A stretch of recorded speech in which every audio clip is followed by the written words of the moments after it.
Hello, my name's Dave Beck. I'm a host at KUOW Public Radio here in Seattle, and I'm appearing today in my role as a board member of Simple Measures, a very exciting chamber music venture in the Seattle area. And I'm here with the artistic director of Simple Measures. I, in my life, outside of radio, am a cellist, so I have particular admiration for this gentleman who's sitting next to me, Rajan Krishnaswami, who is a fantastic cellist and the artistic director of Simple Measures. And good to be here with you today, Rajan. Thanks, Dave. It's nice to be here with you. So we're talking about this season called String Theory, and the final concert that's coming up in April is called High Strung.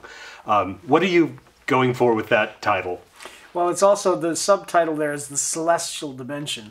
So what we have is we have a harp featured. This season we've had string quartet with different instruments. The first one was piano, the second one was guitar, and this one's going to be harp. And I'm very excited to be bringing in sort of the preeminent harp player in the country and possibly the world, Yolanda Kondonassis, who is really a wonderful player, and in my talking with her, she's also a wonderful person, very approachable, which is of course excellent for Simple Measures, because that's what we do, is make the musicians approachable. So she's going to be coming, and in addition to that, we have Bart Feller, who's the principal flute player of the New Jersey Symphony. He's going to be joining us too. So we have some real top-flight musicians coming for this last show. It should be wonderful. The main pieces on that program are going to be Debussy's Danse Sacrée et Profane and Ravel's Introduction in Allegro. And we have a lot of interesting stuff on the first half of the program as well, including pieces for string quartet. We're doing the first movement of Beethoven's Harp String Quartet, of course. And it's going to be a very wonderful show. We're doing it in a lot of different venues, including on the east side at Bastyr University and Gessler Way Community Center, and the Bathhouse at Schulschel, which is one of our favorite venues. It's very eclectic right there on the beach. Yeah. So that's a lot of fun.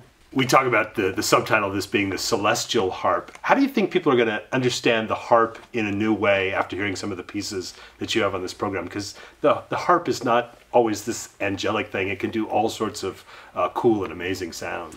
In fact, the very first piece on the program is a piece by Salcedo, and it's an incredible piece. It just does everything you can possibly imagine with the harp, and some things that you couldn't imagine. It just exploits every possible thing. So there's no question that people will understand the harp better. And the other thing about it is, when do you ever get to see a harp really close up, right? It's usually up there on stage in the orchestra or whatever, and now you're going to be like 1 to 3 rows away from this amazing harp player.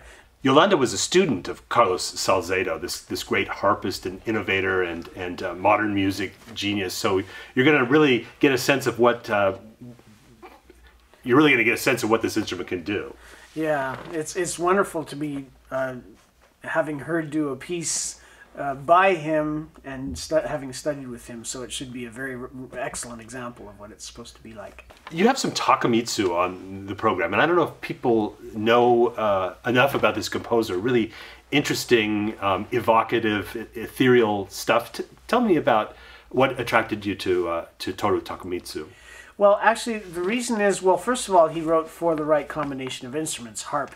He was very much enamored of Debussy, and we are doing a movement of the Debussy flute, harp, viola trio.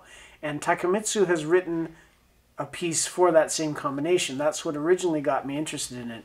Now, it happens we're not doing that combination. The piece we're doing is for alto flute and harp, which is a very beautiful, haunting kind of sound. And it's interesting that in the score, he has a lot of explanations of his markings, because he does several things that are a little unusual for the instruments. But it has that sort of same tonal quality of Debussy, the sort of ethereal, unusual kind of feel to it, so that's the point, is it matches really well to the other pieces on the program. That's why I chose that one. Yeah, cool. Oh, and there's some Tchaikovsky on there too. There's a nice short beautiful piece for string quartet and harp that's been arranged from his opera Yolanda, which is interesting that it would be Yolanda, right? So I'm Dave Beck, a announcer and producer at KUW Public Radio, and it's been my pleasure to work with the Simple Measures Board and with our artistic director Rajan, and thank you for tuning in. For upcoming concert information, visit our website at simplemeasures.org.